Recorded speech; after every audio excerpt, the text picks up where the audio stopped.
दोस्तों, जैसा कि हम इंडियन एविडेंस एक्ट के इम्पॉर्टेंट सेक्शंस को समझ रहे हैं, इससे पहले हमने सेक्शन 3 के अंदर कोर्ट की डेफिनेशन को समझा था कि कोर्ट क्या होता है। अब हम देखेंगे कि फैक्ट क्या होता है। हम सभी उन्हीं सेक्शंस को कवर कर रहे हैं जो आपके एग्जाम के पॉइंट ऑफ व्यू से रेलिवेंट है, जो एग्जाम के पॉइंट ऑफ व्यू से इंपॉर्टेंट है। अब एक बारी तो हमने अपनी थोरो स्टडी कर ली कि हमें पूरा एविडेंस एक्ट पता है। अब हम सिर्फ वही चीज़ें देखेंगे, चाहे वो एविडेंस एक्ट हो, चाहे वो सीआरपीसी हो, सीपीसी हो, कॉन्ट्रैक्ट एक्ट हो, कोई सा भी एक्ट हो, जो इसके अंदर इंपॉर्टेंट सेक्शंस हैं, जो आपके एग्जाम के अंदर ज़्यादा चांसेस होते हैं आने के, उन्हीं सेक्शंस को देखेंगे। उन्हीं में से एक सेक्शन है सेक्शन 3 ऑफ मतलब Indian evidence act interpretation clause, जिसके अंदर बताया गया है, जिसके अंदर कुछ टर्म्स आती हैं जैसे कि court, facts, facts in issue, relevant, proved, not proved, disproved. तो इस तरीके की टर्म्स को हम डिटेल में समझ रहे हैं। अब यहाँ पे हमने समझना है फैक्ट का मतलब। फैक्ट का मतलब क्या होता है? देखिए, जब आप एविडेंस एक्ट के अंदर आप सेक्शन 3 को पढ़ेंगे तो सबसे पहले ही ये क्या लिखता है? Fact means and includes. क्या दो वर्ड यूज कर रहा है? Fact means and includes. तो जब भी समझ लीजिए इस चीज को, कभी भी कोई बेयर एक्ट पढ़ रहे हैं जहां पे आप डेफिनेशन क्लॉज को पढ़ रहे हैं और वो वर्ड यूज करता है मीन्स एंड इंक्लूड्स, इसका मतलब ये है, मीन्स एंड इंक्लूड्स का मतलब ये है कि एक हार्ड एंड फास्ट डेफिनेशन है। आपको इस डेफिनेशन से बाहर नहीं जाना, आपको कुछ भी इसके बाहर नहीं सोचना। जो इस डेफिनेशन में लिख दिया गया वही इस डेफिनेशन के अंदर है, इसके अलावा कोई और चीज नहीं आएगी। इसका मतलब ये एक एग्जॉस्टिव डेफिनेशन है, इसने अपने अंदर सारी चीजों को इंक्लूड कर लिया, इसके बाहर की कोई चीज इस डेफिनेशन में इंक्लूड नहीं होगी। No other meaning to be interpreted, इसके अलावा आप कोई मतलब नहीं निकालेंगे, इसका जो बोल दिया गया वही मीनिंग है। तो सेक्शन 3 के अंदर फैक्ट के अंदर क्या बोलता है? Fact means and includes. क्या कह रहा है? Fact means and include. बस जो बातें बोल दी गई वही होंगी, इसके अलावा आप इससे बाहर नहीं जाएंगे। ठीक है, अब देखिए क्या चीज इंक्लूड करता है। दो इसने क्लॉज दिए। क्या बोलता है? सबसे पहले बोलता है मीन्स एंड इंक्लूड्स एनीथिंग, कोई भी चीज हो, स्टेट ऑफ थिंग, किसी भी स्टेट के अंदर हो, और रिलेशन ऑफ थिंग्स, उसका कुछ भी रिलेशन हो तो वो क्या माना जाएगा? फैक्ट माना जाएगा। लेकिन चाहे वो थिंग हो, चाहे वो स्टेट ऑफ थिंग हो या रिलेशन ऑफ थिंग्स हो, capable of being perceived bye senses, वो किस काबिल हो? हमारे सेंसेस से परसीव करने के कैपेबल हो, हमारे सेंसेस से उनको देखने के, सुनने के, सूंघने के, या जैसे हम स्किन पे टच करते हैं, फील कर, जितने हमारे 5 सेंसेस हैं उनसे हम उसको परसीव कर पाए, उस तक पहुंच पाए। जैसे अगर कोई ये पेन है तो मैं इसको देख पा रहा हूं, ये क्या है? एक थिंग है, तो ये क्या बन जाएगा? फैक्ट बन जाएगा। अब ये बोर्ड है, बोर्ड क्या है? Anything which can be perceive bye my senses. मेरी आईज, कौन सी? आईज सेंसेस से। तो मैं आईज सेंसेस से थिंग को देख पा रहा हूं, तो ये क्या बन जाएगा? फैक्ट बन जाएगा। ऐसी कोई भी स्टेट ऑफ थिंग है, किस स्टेट के अंदर है मैं इसको देख पा रहा हूं। और रिलेशन ऑफ थिंग्स, इसका क्या रिलेशन है किसी और चीज से, जैसे कि इस मार्कर के साथ इसका क्या रिलेशन है कि ये मार्कर इसके ऊपर लिख रहा है। तो और इस सभी चीजों को, चाहे वो एनीथिंग है, स्टेट ऑफ थिंग्स है, या फिर रिलेशन ऑफ थिंग्स है, मैं क्या हूं? Capable of being perceived bye my senses. चाहे मैं इसको टच करके देख पा रहा हूं क्या है ये, चाहे मैं आईज से देख पा रहा हूं, अब इसकी स्मेल तो है नहीं कि नोज से देखूंगा या टेस्ट करके देखूंगा, या इसको जैसे मैं इसको इसमें मार के सुन सकता हूं क्या, या लिखते हुए आवाज आती है तो उसको सुन सकता हूं। तो वो क्या है? मैं परसीव कर पा रहा हूं उसको अपने सेंसेस से, तो वो क्या बन जाएगा? एक फैक्ट बन जाएगा। और फैक्ट क्या है? एक मीन्स एंड इंक्लूड्स वाली डेफिनेशन है, एग्जॉस्टिव डेफिनेशन है, सिर्फ यही चीज इसके अंदर इंक्लूड होगी, इसके बाहर आप नहीं जाएंगे। पहली चीज तो इसने ये बोली कि आप अपने 5 सेंसेस से उसको परसीव कर पा रहे हैं, किसी थिंग को, स्टेट ऑफ थिंग्स को या रिलेशन ऑफ थिंग्स को, तो वो फैक्ट बन जाती है।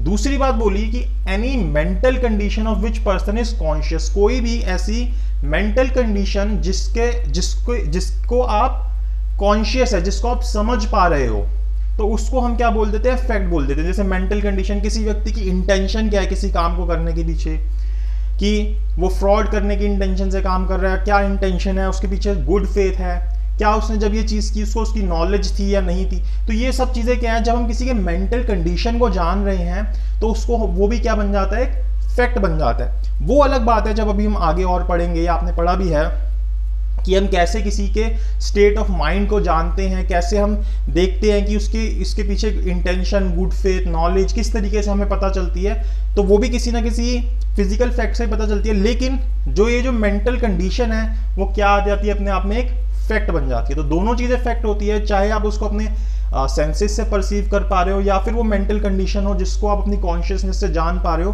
दोनों ही चीजें क्या बन जाती है, फैक्ट बन जाती है। अब देखिए ये जो फैक्ट है, जो हमने पहली चीज देखी कि जिसको आप अपने सेंसेस से परसीव कर पा रहे हो, ये क्या है, एक फिजिकल फैक्ट है, या इसको आप एक्सटर्नल फैक्ट भी बोल सकते हो। जैसे आप किसी हॉर्स को देख पा रहे हो, आप किसी मैन को देख पा रहे हो, आप किसी पेन, जैसे इस पेन को देख पा रहे हो, मुझे देख पा रहे हो, तो ये क्या है, ये एक फिजिकल फैक्ट है, एक्सटर्नल फैक्ट है, जिसको आप अपने सेंसेस से परसीव कर पा रहे हो। और ये जो फिजिकल फैक्ट होता है, ये इनएनिमेट और एनिमेट दोनों ही चीजों के अंदर होता है।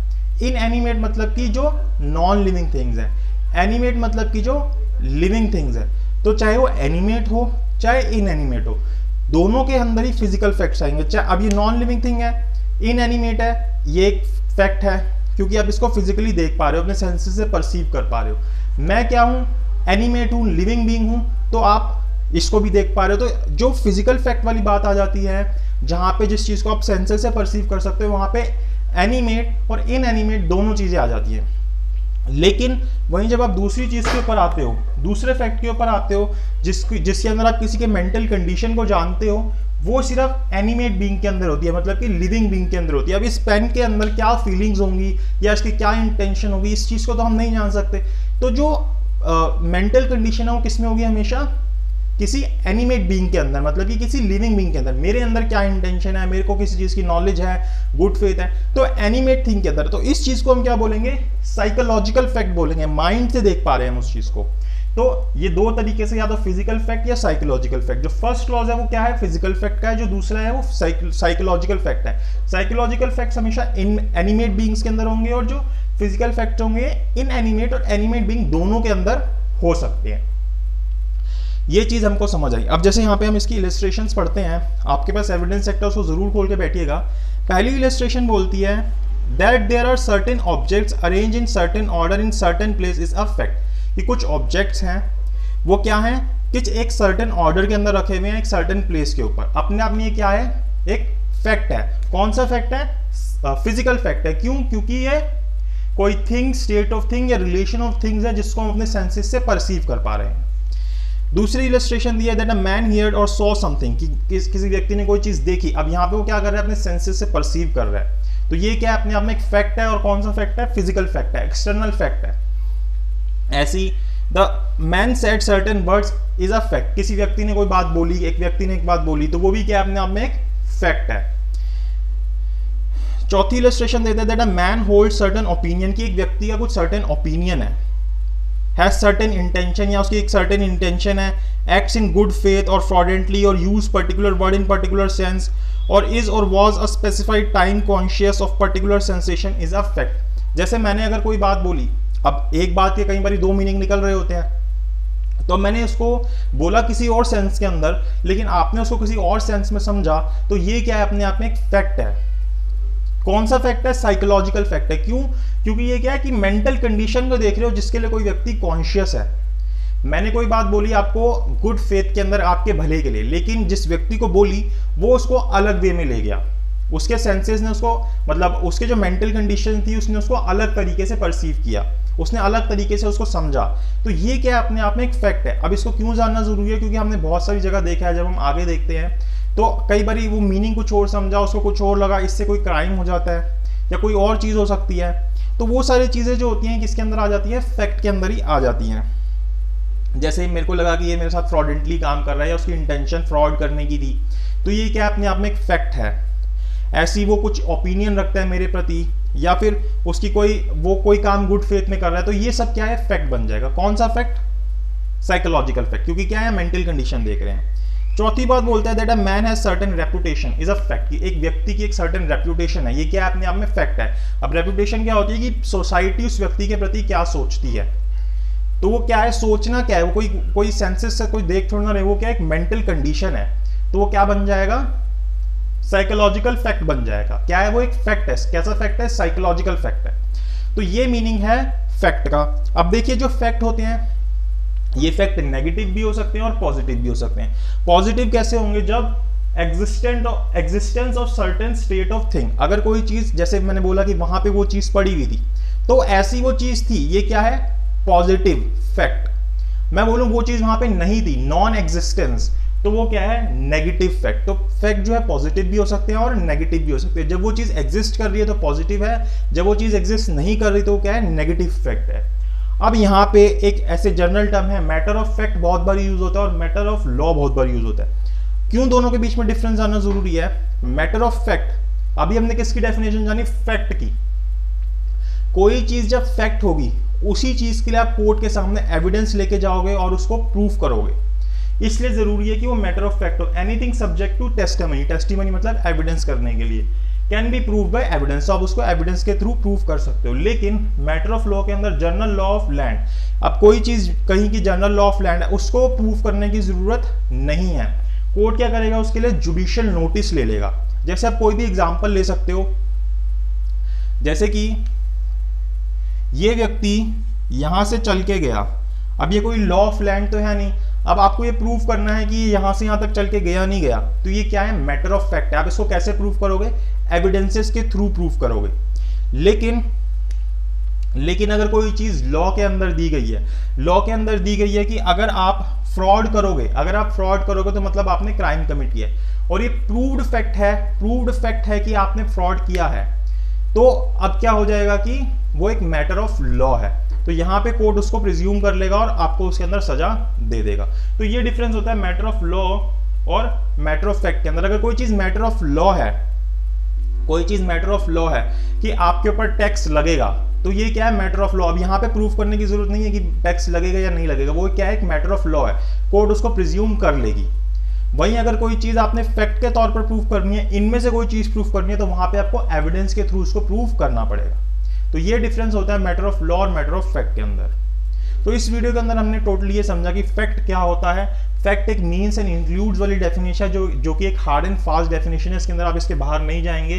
कोई भी थिंग, कोई भी स्टेट ऑफ थिंग या relation of things which you can perceive या which is capable of being perceive by your senses. अब सेंसेस कितने होते हैं? 5 सेंसेस होते हैं। उससे अगर आप देख पा रहे हो तो वो फैक्ट है। ऐसे फैक्ट को हम क्या बोलेंगे? फिजिकल फैक्ट, एक्सटर्नल फैक्ट, और ये दोनों के अंदर होते हैं एनिमेट, इनएनिमेट के अंदर। वहीं दूसरी चीज उसके अंदर बताइए, mental condition of which a person is conscious, जैसे किसी की इंटेंशन, नॉलेज, गुड फेथ, इस चीज को जान रहे हो, इसको हम साइकोलॉजिकल फैक्ट बोलेंगे और ये एनिमेट बीइंग के अंदर होगी। इसके अलावा फैक्ट्स को हम दो तरीके से और बोल सकते हैं, पॉजिटिव फैक्ट और नेगेटिव फैक्ट। पॉजिटिव फैक्ट जब कोई चीज एग्जिस्ट कर रही होगी, नेगेटिव फैक्ट जब कोई चीज नॉन एग्जिस्टेंस के अंदर होगी। और हमने देखा कि मैटर ऑफ लॉ और मैटर ऑफ फैक्ट के अंदर क्या डिफरेंस होता है। मैटर ऑफ लॉ क्या होता है? एनीथिंग सब्जेक्ट टू टेस्टिमनी, जिसकी आप टेस्टिमनी कर सकते हो, आपको उसको कोर्ट के सामने एविडेंस के थ्रू प्रूफ करना पड़ेगा। और मैटर ऑफ लॉ क्या होता है? जनरल लॉ ऑफ लैंड, जिसका कोर्ट जुडिशियल नोटिस ले लेगा। तो ये होता है फैक्ट। इस डेफिनेशन के अंदर हमने फैक्ट को समझा, इस वीडियो के अंदर हमने फैक्ट को समझा। अब हम नेक्स्ट वीडियो के अंदर देखेंगे रेलेवेंट का मतलब क्या होता है। सो इस वीडियो के लिए इतना ही।